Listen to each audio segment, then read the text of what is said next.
kira-kira begini, mengapa ada mazmur yang menyerukan pembalasan, mengutuk, dan mendoakan kemalangan orang lain, bahkan meminta Allah untuk dalam tanda kutip balas dendam? Bukankah Yesus mau kita mengampuni musuh? Nah, silakan Pak Roni, kira-kira bagaimana nih tanggapannya?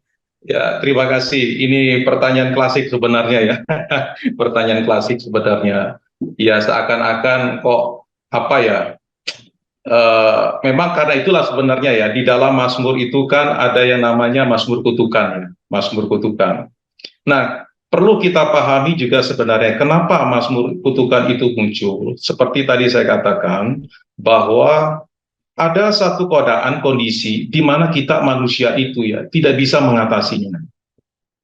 Ya, ketika lawan yang kita hadapi itu begitu berat, terlalu berat sekali, dan kita tidak mampu untuk mengatasinya. Dan di situ kita minta kepada Tuhan untuk melakukan pembalasan. Nah, kenapa demikian? Karena ya ini berkaitan dengan relasi kita dengan Tuhan. Kita nggak sanggup. Hanya Tuhan yang sanggup melakukan itu dan kita minta Tuhan melakukan. Itu sebagai wujud apa? Kita itu di situ diajarkan sebenarnya melalui Mazmur itu ya untuk jujur dengan diri sendiri. Ya kan? Jujur dengan diri sendiri untuk lihatnya loh jiwa kita itu loh. Jadi kita nggak mau tutupi, tetapi itulah jiwa kita sesungguhnya. Coba bayangin kan, ketika kita berhadapan dengan situasi, ya, ketika kita berhadapan dengan situasi orang apa ya, ada anggota keluarga kita ya mengalami sesuatu masalah di apa katakan di ya bahasa mungkin dizolimi oleh orang lain ya yang membuat hidupnya itu menderita, kemudian orang yang melakukan itu hidupnya enak-enak saja. Kemudian kan kita marah, kita supaya dia ketika dia kemudian disidang, di situ kan kita bilang supaya dia dihukum seberat-beratnya. Itu natur kita manusia kan. Nah, tapi problemnya adalah sekarang ini, daripada itu kita arahkan kepada manusia secara langsung, kita bawa itu kepada Tuhan. Ya, karena kenapa? Ya Tuhan juga kan ngomong bahwa pembalas itu adalah hakku. Nah, di situ Mazmur sadari bahwa Tuhan itulah punya kuasa, punya hak untuk melakukan pembalasan, bukan diri dan karena itu dia bawa. Tetapi sekali lagi itu bertolak dari situasi kondisi karena manusia itu sedang diperhadapkan dengan satu bahaya atau musuh yang tidak bisa diatasi sendiri, yang tidak bisa dia tangani dan terlalu kuat itu musuh dan karena itu dia hanya bisa minta supaya Tuhan melakukan itu. Kalau kita baca di dalam Mazmurnya Bani Korah itu ya, Bani Korah, Bani Asad itu kan banyak situ ya. Dia dikatakan supaya Tuhan itu apa ya, generasi anak-anaknya itu ya orang-orang yang menindas mereka yaitu bangsa-bangsa. Karena kalau Mazmur mulai Mazmur apa buku ketiga, buku keempat itu buku ketiga itu bicara tentang ketika mereka itu muncul itu ketika mereka ada di dalam pembuangan, masa-masa pembuangan. Bayangin gambaran pembuangan loh ya, pembuangan ditindas oleh bangsa yang begitu kejam. Mereka tidak mampu untuk melawan. Tapi di situ mereka hanya bisa bawa itu kepada Tuhan. Kira-kira begitu, Pak. Oke, terima kasih Pak Roni untuk jawaban dari pertanyaan yang pertama. Semoga cukup menjawab ya dan menerangkan maksud dari yang sebenarnya dari Mazmur yang tadi ditanyakan. Mungkin kita bisa lanjut ke pertanyaan yang kedua ya Pak Roni. Di sini pertanyaan yang kedua, jika Mazmur itu sesungguhnya adalah nyanyian atau kidung puji-pujian, lalu apakah tepat jika Mazmur itu hanya dibacakan tanpa dinyanyikan atau didaraskan mungkin? Apakah akan mengurangi maknanya bila hanya dibacakan saja seperti biasa begitu Pak? Silakan Pak. Iya, ya ini menarik pertanyaan gini ya. Memang pada dasarnya Mazmur itu kebanyakan dinyanyikan. Bukan kebanyakan, memang semuanya itu dinyanyikan. Karena itulah sebenarnya Mazmur itu dikatakan sebagai ya songbooknya ya, the songbooknya ya orang-orang umat Israel ketika ya di dalam ibadah perjanjian itu buku nyanyian yang mereka. Dan pada sebagian besar bukan sebagai semuanya itu dinyanyikan, didaraskan bukan dinyanyikan, didaraskan ya, didaraskan itu bahasa lainnya ya bahasa Inggrisnya dicanting begitu kan ya. Ya, nah kalau dibaca memang akan mengurangi maknanya jikalau kita baca itu nggak tahu cara bacanya, itu problemnya. Nah, pada yang berapa kasus yang saya jumpai itu ada Mazmur yang dibacakan itu ya, Mari kita bacakan Mazmur, yang baris menjorok keluar itu dibacakan kaum pria, yang barisan yang menjorok ke dalam dibacakan kaum wanita. Jadi saut-saut kan gitu kan. Nah sebenarnya itu kita sedang mencoba memutus itu alur komunikasi emosi dari Mazmur. Itu enggak. Akhirnya kita tuh seperti kehilangan, tidak ada bedanya dengan bacaan-bacaan lainnya.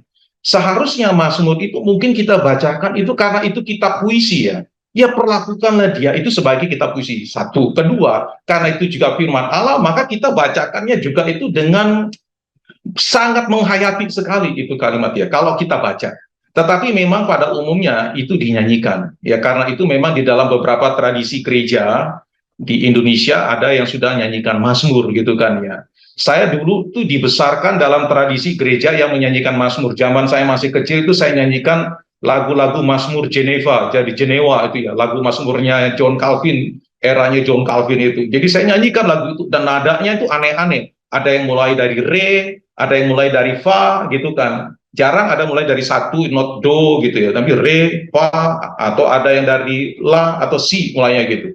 Nah aneh-aneh sebenarnya gitu. Tetapi itu saya nyanyikan. Dan ketika kita nyanyikan, sangat berbeda sekali. Sampai hari ini saya masih tersentuh ketika kalau nyanyikan Mazmur itu, Mazmur 42 itu ya, dari era-eranya John Calvin itu, Mazmurnya gini. Seperti rusa rindu sungaimu, demikian pun jiwaku. Waktu kalau saya nyanyi, aduh saya bilang Tuhan, hati saya teduh sekali kalau nyanyi. Ya, kira-kira begitu, Pak.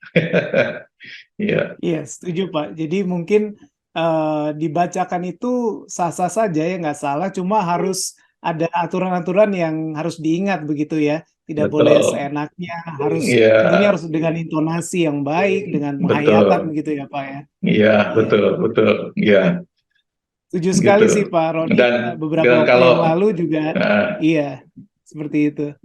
Beberapa ya waktu yang lalu juga di gereja kami juga salah seorang pendetanya ada yang menyampaikan bahwa sebenarnya Mazmur yang asli itu nada-nadanya itu nada-nada dari Prancis atau bagaimana gitu, sehingga klasik sekali terdengarnya begitu ya. Jadi sehingga di gereja kami itu sampai harus mendaur ulang atau membuat ulang, merecreate Mazmur itu supaya bisa lebih relate dengan, dalam tanda kutip, anak-anak muda zaman sekarang gitu. Karena kalau kita mengikuti nada-nada yang ratusan tahun yang lalu itu sepertinya anak-anak muda zaman betul. sekarang agak susah gitu ya Pak ngikutinnya. Iya, Jadi betul, harus betul. disesuaikan dengan zaman juga begitu. Betul. Ya karena itu Iya. sebenarnya makanya itu saya sebenarnya punya project itu tapi belum selesai.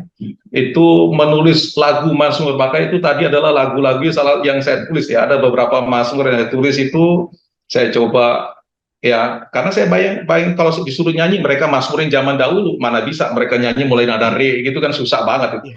Itu juga chordnya juga bagaimana itu bingung juga kan kayak musik ya gitu ya.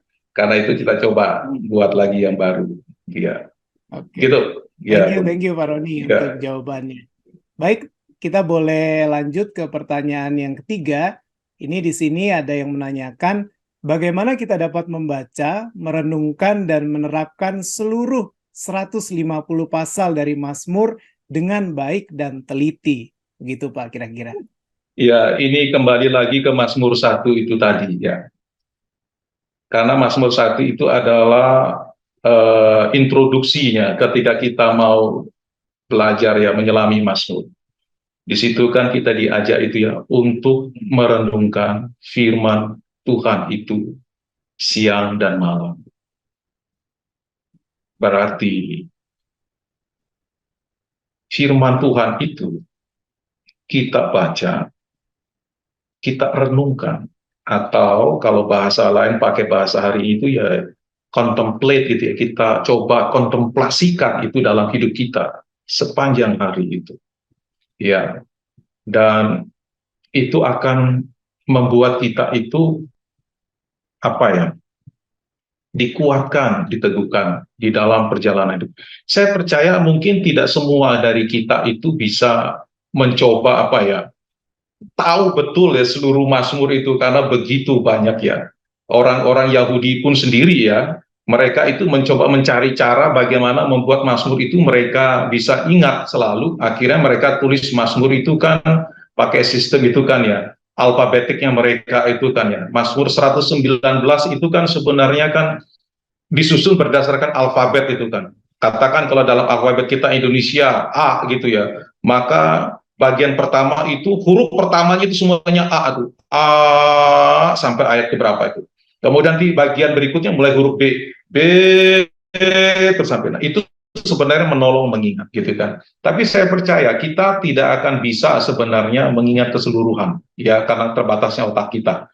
Tetapi yang paling tidak adalah kalau tadi seperti Mazmur 1 katakan, renungkanlah siang dan malam. Artinya, biarkan Mazmur itu menjadi bagian kita. Ketika kita mengalami sukacita, mari kita memuji Tuhan bersama dengan Mazmur. Ketika kita mengalami kesulitan hidup, ketika kita mengalami tekanan kehidupan, jadikan Mazmur itu sebagai Mazmur kita yang kita naikkan. Beberapa waktu lalu teman saya itu ada yang kehilangan anaknya. Anaknya masih kecil, meninggal karena penyakit yang langka, begitu kan. Terus saya nggak tahu saya mau ngomong apa. Karena bagi saya itu suatu pergumulan sebagai orang tua kehilangan anak. Karena bagi orang tua lebih baik dia yang pergi duluan daripada dia harus memakamkan anaknya. Tapi lagi anaknya masih kecil. Saya kemudian membaca bagi dia itu dari Mazmur 88. Mazmur 88 itu adalah Mazmur ratapan. Tetapi dikatakan itu Mazmur yang paling gelap sebenarnya di dalam Mazmur. Kenapa paling gelap? Karena di akhir dari Mazmur 88 itu tidak ada jawaban. Ciri khas Mazmur ratapan itu selalu ada masalah, ada seruan, kemudian ada jawaban. Itu selalu ciri khas Mazmur ratapan. Tetapi Mazmur 88 tidak ada jawaban. Di situ jawabannya apa? Tulisan terakhir adalah bilang gini, dan kawanku dan kenalanku adalah kegelapan, katanya. Karena itulah beberapa penulis, penafsir, bahkan mungkin ada tokoh-tokoh di abad-abad pertengahan itu mengatakan Mazmur 88 itu sebagai Mazmur paling gelap, the dark night of the soul, katanya. Itu Mazmur paling gelap dari jiwa. Gitu. Itu saya lakukan, kita baca. Ya, kira-kira begitu, Bang Ines. Ya. Jadi kuncinya kalau saya boleh simpulkan adalah Mazmur 1 itu tadi ya Pak. Memang kalau di gereja kami juga itu salah satu Mazmur yang adanya melodinya itu bisa dibilang paling indah lah kalau menurut saya pribadi begitu ya. Karena di situ kan dikatakan bahagialah setiap orang yang sukai Taurat Tuhan dan merenungkannya baik siang ataupun malam. Kalau kita bisa melakukannya maka meskipun Mazmur itu sampai 150 pasal pun itu bisa kita resapi dan kita hidupi ya di dalam kehidupan kita hari lepas hari gitu. Terima kasih Pak Roni untuk jawabannya. Dan mungkin satu pertanyaan terakhir nih ya untuk kita malam hari ini, pertanyaan keempat yaitu apakah pada saat mengalami pergumulan saya boleh membuat lagu sendiri terinspirasi dari Mazmur tertentu seperti Mazmur 27? Apa yang mendorong Bapak, Pak Roni, menulis lagu-lagu dari Mazmur tadi? Gitu, Pak. Baik, silakan, bahkan bisa saja. Wah, kalau ada yang mau menulis Mazmur, berarti saya punya partner untuk menulis Mazmur ini. Karena itu, silakan Bapak Ibu, kalau punya pergumulan dan di situ pergumulan mendapatkan penghiburan, kekuatan dari Mazmur. Mau nulis lagu, silakan. Nah, apa yang mendorong saya menulis lagu? Kebanyakan lagu Mazmur yang saya tulis itu muncul di era COVID, ketika masa COVID, masa pandemi ya. Jadi di masa COVID itu, saya berpikir bagaimana menolong, menghibur jemaat yang saya layani waktu itu saya masih melayani di gereja. Maka kemudian saya membaca Mazmur. Bukan hanya kemudian saya buat renungan Mazmur dari Mazmur 1 sampai 150 itu saya buat renungan. Jadi saya buat tulisan dari mulai Mazmur 1 sampai Mazmur 150 saya buat tulisan. Kemudian saya buatkan lagu. Jadi ketika saya kirimkan Mazmur 1, saya kirim lagu ini saya buat. Saya kirim buat Mazmur 2 perenungannya dengan dikaitkan dengan situasi COVID itu pergumulan yang dihadapi. Mazmur 3 ya, saya coba kaitkan bagaimana berhadapan dengan pergumulan itu. Saya kirimkan juga lagunya. Silakan Bapak. Jadi itu pergumulan saya. Ketika saya berhadapan dengan pergumulan, saya nulis Mazmur. Gitu. Kira-kira begitu. Ya, Bang Indah. Oke, terima kasih. Jadi justru kita dikuatkan atau di-encourage untuk menulis puji-pujian gitu ya. Meskipun Ya, mungkin, kita penuh keterbatasan tentunya dalam hal menyusun nada, ya, menyusun kata-kata, tapi kalau itu ya, keluar dari dalam hati kita, dari pergumulan yang memang kita alami secara ya, nyata, tentu itu akan sangat dalam maknanya begitu ya, Pak? betul. Satu lagi, Pak Yuda. Mazmur itu kan selalu bilang ini kan, ya, nyanyikanlah nyanyian baru kepada Tuhan.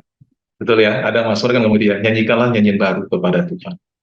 Lah nyanyian baru itu ya, nyanyian yang muncul dari pergumulan-pergumulan kita. Kemudian ada sebuah nyanyian, itulah nyanyian baru.